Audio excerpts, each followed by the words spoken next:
this video, we're going to be looking at a bit more of greatest common factoring, just a little bit of the application side. But we are going to start with a warm-up. So we're going to factor the following expressions. So to start with, we have negative 3x cubed subtract 33x. Now just a reminder, whenever your first term is negative, like in A or in C, your GCF will have to be negative as well. So I'm going to write that. And then between 3 and 33, both terms are divisible by 3. And in terms of your variable, you have x cubed and x. Remember, we're taking the lowest number of variables, which in this case is just the x. We're going to write our equal sign, we're going to write our GCF, and now we're going to open up a bracket. And just a reminder, to get our bracket, we're dividing both sides by that common factor. So negative 3 divided by negative 3 is positive 1. And then x cubed divided by x1, we have 2 x's left. Then negative 33 divided by negative 3 is positive 11. And x divided by x, they cancel out. And there we have it. For the next one, 3x squared minus 3x. Well, both of the coefficients are 3, so that's a guaranteed common factor. X squared and x, the lowest x is x. So I'll show my division. I'll write my GCF out in front, and now 3 divided by 3 is 1, x squared divided by x is x, and then negative 3 divided by 3 is negative 1, and the x's cancel out. Okay, for C, notice that the first term is negative. So before I even look at what the actual coefficients are, I'm going to write negative for my greatest common factor. Between 15 and 8, they're both divisible by 3 because 15 divided by 3 is 5, 18 divided by 3 is 6. And then x squared with x, just an x. Now again, to get that common factor of 3, it really does come down to your multiplication table, but if that's something you struggle with, remember that you can write the common factors of each coefficient and see what they do have in common in the end. All right, so equals negative 3x, open up a bracket, and then I'm going to show that I'm dividing each term by that negative 3x. So negative 15 divided by negative 3 is positive 5. X squared divided by x is x.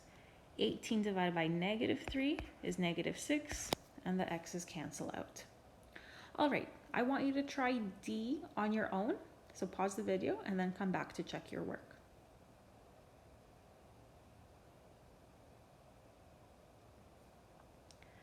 So our common factor here between 4 and 28 is actually just 4, and between x cubed and x is just an x.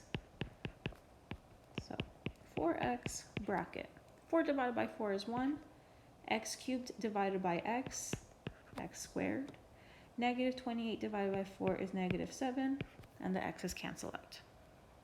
Okay, the next one, 19x cubed plus 19x. Again, pause the video, try it out, then come back to check your work. Here, our common factor, both coefficients are 19, so 19 for sure. And then the lowest exponent for the variable is just an x.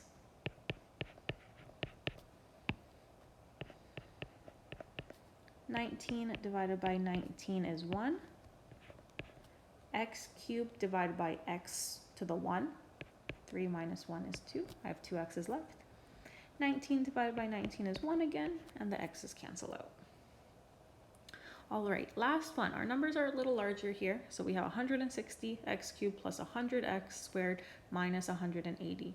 First of all, the fact that all three coefficients end with a 0, that means they're probably all divisible by 10.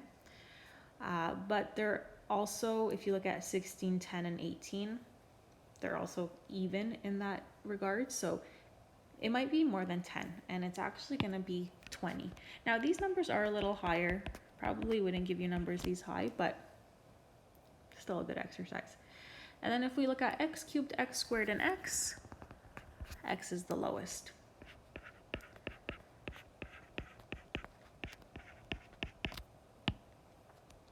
Okay, so we write our common factor. And then 160 divided by 20 is 8.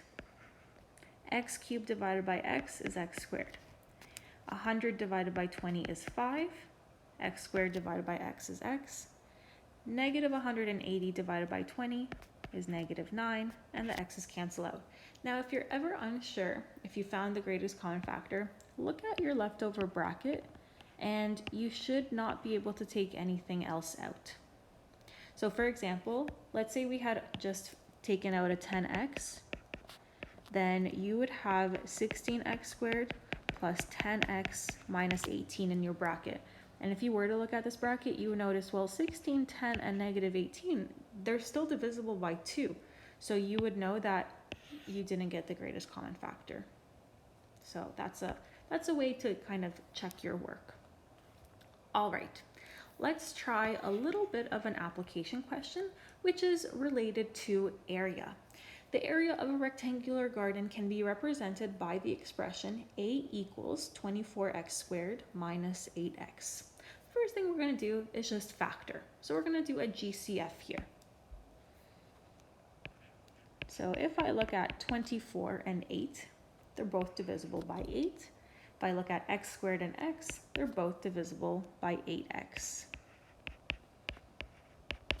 Okay.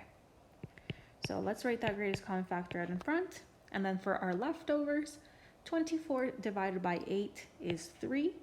X squared divided by x is x. And then negative 8 divided by 8 is negative 1. X divided by x is gone. So here we are. Now let's figure out what area has to do with this. My next question is to determine the expressions for length and width. Now first thing we have to remember is that area is length times width. So two things that are being multiplied. The minute we factored that area expression, I have 8x multiplied by 3x minus 1. So these are kind of like two separate units. 8x is a unit, and then the 3x minus 1 is a unit.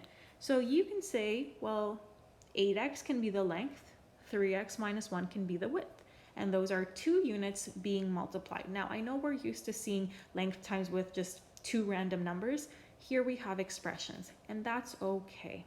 Now, it doesn't matter what you categorize as length and what you categorize as width. So I'm just going to say the length is the 8x, and the width is the 3x minus 1. So two different expressions. You could have done it the other way around, though. Not a big deal. Okay, next we have some follow-up questions. Determine an expression for the perimeter. Now let's remember that perimeter is 2 lengths plus 2 widths. There is another variation for perimeter, which is 2 times length plus width, and that's fine as well. I don't mind, but I'm just going to work with this form. So I'm going to write P for perimeter, and then 2, and instead of the length, our length was 8x. So I'm going to write 8x plus 2, and then instead of the width, I'm going to write 3x minus 1. Now, this looks like a grade 9 expand and simplify. So here, I'm going to multiply. 2 times 8 is 16, and then the x. For the next one, we have to do a distribution. So 2 times 3x is 6x, and 2 times negative 1 is negative 2. We always have to check for some collecting. So I do notice that 16x and 6x are like terms. So if we add them, that's 22 x's in total. And there we have it. This is a simplified expression for the perimeter. Now that we have this nice simplified expression, when I tell you that x is equal to 2, no problem finding the perimeter. We can just replace this x with the number I gave you. So 22 times the 2, subtract 2. Lots of 2's here. 22 times 2 is 44, and 44 subtract 2 is 42 units for the perimeter. I could have also told you x equals 2 and find the area, and then you could go to the area expression, either one you want. I could ask you for the length and width, and you can go into those expressions. So we have a lot of different expressions here. We just have to know where to substitute that value. So area or perimeter or the dimension. But the main takeaway here is that when you have an expression for area and you factor it, you can take each unit and label one of them as length and the other as width. All right, let's try again. A playground has an area that can be represented by 18m squared plus 27m. Determine an expression for length and width of the playground. So here I didn't tell you to factor, but the minute you see this area expression and we want dimensions, we have to factor. So looking at 18m squared and 27m. Well, 18 and 27. First you might check, well, can 27 be divided by 18? It can't, because I get 1.5. So it has to be a number less than 18, and it's actually going to be 9. And then m squared and m, well, I can only take out an m. So our GCF is 9m. So I'm going to write it out, and then my leftover bracket, 18 divided by 9 is 2, m squared divided by m is m, and then 27 divided by 9 is 3, and the m's cancel out. And at this point, you have one expression times another expression. So one can be the length, one can be the width. It does not matter what you represent as what. So I'm going to say the length is 9m, and I'm going to say the width is 2m plus 3. I just like to take the term that looks like it's going to be bigger, so 9m's is bigger than 2m's, and label that as the length, but it really doesn't matter. All right, let's try one more. A soccer field has a length of 10x plus 5 and a width of 7x plus 2.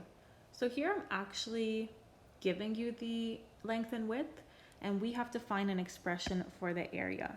And remember, we know that area equals the length times the width. Well, here's the length, here's the width. So area equals, my length is 10x plus 5, and my width is 7x plus 2. So I have two expressions in brackets. They're both binomials. This is the area expression, but we do want it expanded and simplified because that's just better communication. So if we remember, when we have two brackets with two terms in each, we have to do FOIL. So here I'm actually doing the opposite of factoring. I'm removing brackets here. So this is just a little FOIL refresher. 10x times 7x, 70x squared. 10x times 2 is 20x. 5 times 7x is 35x. And 5 times 2 is 10. And we do have like terms in the middle here. So my area is equal to 70x squares plus 20 plus 35 is 55x's, and then plus 10. All right. Now, we've practiced our FOIL. Now let's read carefully. Find an expression to represent its perimeter. Okay, well, perimeter is 2 length plus 2 width. So 2 times 10x plus 5 plus 2 times 7x plus 2. So here we have, first we did a grade 10 distribution, and now we have a grade 9 distribution. So let's bring the 2 in. 20x plus 10. And then let's bring the 2 into the other one. We're just doubling everything. So 14x and 4. And then we can collect some like terms. So I have my x's here, and I have my constants here. So 20x's plus 14x's, that's 34x's, and 10 plus 4 is 14. Okay, I have a nice area expression, I have a nice perimeter expression. Let's see what else I want. If the perimeter is 354 meters, what is x? Okay, so I don't care about the area expression, so I'm going to use perimeter. They gave me perimeter, which is p, So I'm going to substitute that. We've done so many substitution questions before, so this is not going to be anything new. But again, we just have to think carefully. Should I put the 354 in for P or X? Well, we're trying to find X and we're given perimeter, so definitely in for P. And since we're trying to find X, when you look at this equation, it's a linear equation.